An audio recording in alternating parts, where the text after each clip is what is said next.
Okay, so looks like I am gonna start the Molduga. I don't know if you can see that. These are just some pictures I grabbed off the internet so I can get an idea of what this thing is shaped like.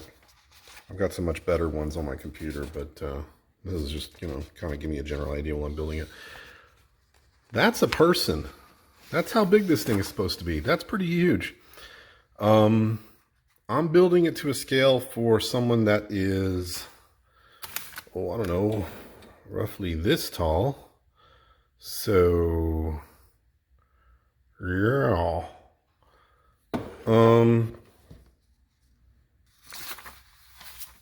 gonna start with EVA foam because I got a whole bunch of it left over from the Hinox project, and yeah, this stuff's pretty cool. So I think I'm gonna start with EVA foam. Gonna bank a big fat belly. Probably put some kind of structure in there, to hold it together, kind of like a ship, and then build it out from there.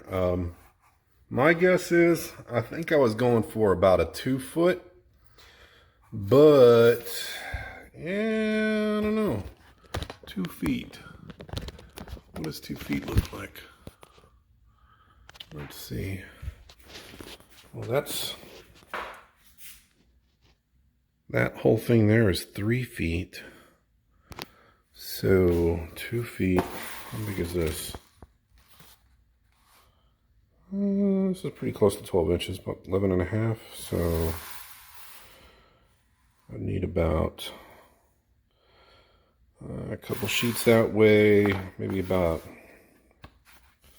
for the width, 3/4 of a sheet to get that curve in. Unless I just went for 3. A 3-foot Molduga. I don't know. Yeah, that would be pretty stellar. A monstrous monster. And yeah, this thing's going to be built for play, not for display. Got rid of the discs, just sticking with the play. So yeah, it's going to have to be durable and pretty waterproof. I've already decided, even though it's going to be hollow, I'm going to cap off a lot of these sections, because the last thing I want is to get a call on the phone and say, hey, we lost a toy inside the Molduga, can you come get it or cut it open? Nope, ain't gonna do that. So this big monstrous mouth, I think what I'm gonna do is along the inside is just seal off sections. That'll add some structural stability, I think, to it.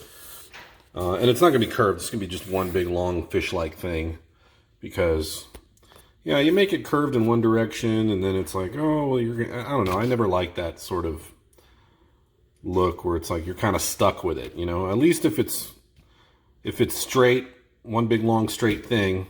I mean, you know what it is, and you kind of, I don't know. It just feels like you have more options, throwing it in the water and watching it float around. But I mean, no, I'm not making it posable. That's insane. At least not today. Not today, Satan. Yeah, so I think right behind the head, we'll cap it off completely, and then I'll sculpt the inside of the mouth to kind of seal the deal, and make it so that it's just, there's nothing that's going to go in there. Yeah, I think that's good. And these ought to be fun to make. I think that'd be easy.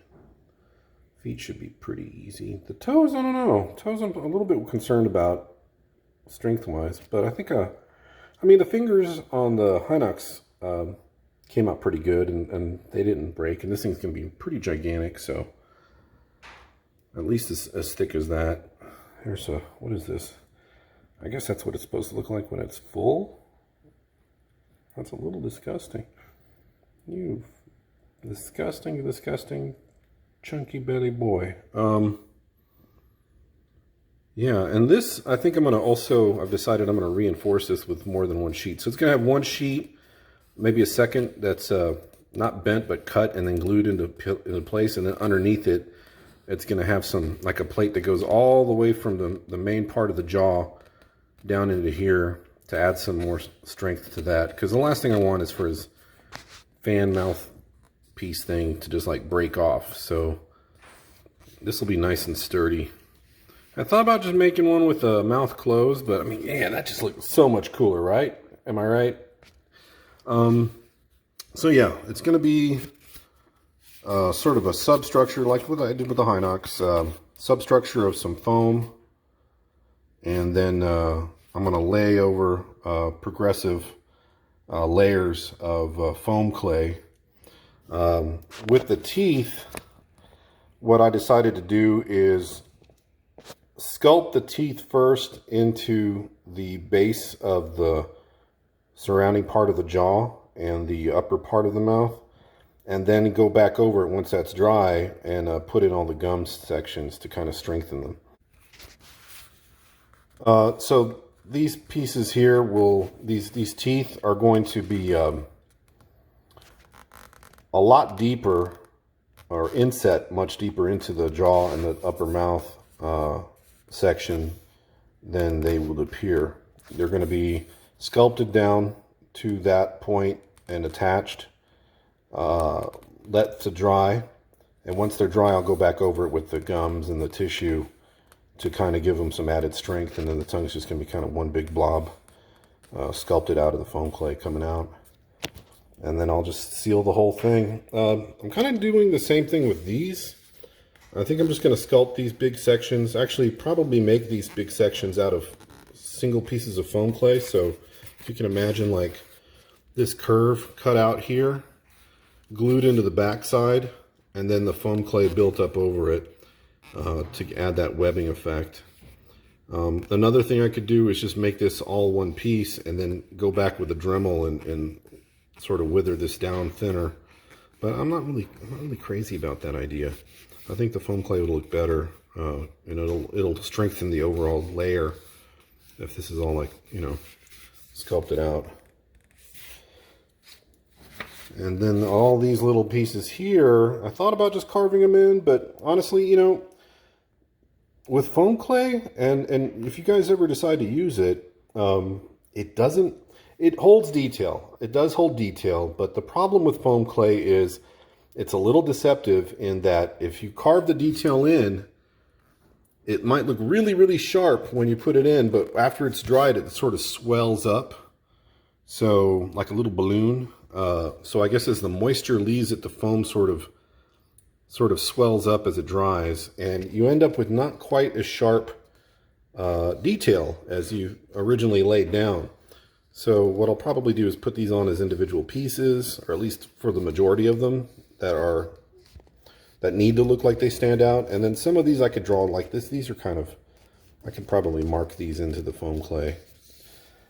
And then, I don't know, you can't tell on this picture, but if you find this picture online in some of the others, and you look at the actual Molduga models, there it is. You've got this kind of neat cross-hatching or diamond pattern. I might very lightly mark that in there,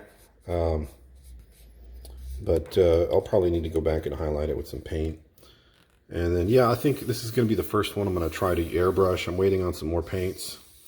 I've been playing around with the airbrush quite a bit now. I think I've got it to a point where I'm pretty comfortable with it. And so this will get airbrushed out. It'll be a fun project, which reminds me, I'm going to have to get a fan for this place. It was nice and cool here when we had a little cold front, but it's a beautiful day outside, which means I am now in a sweat box. So I guess that's my next shop upgrade. All right, we'll see you soon. And next video, this will look like something-ish. Like and subscribe. And you can follow me on Twitter and Instagram. Few people have. Still don't have any Twitter followers. Follow me on Twitter. But yeah, thanks guys.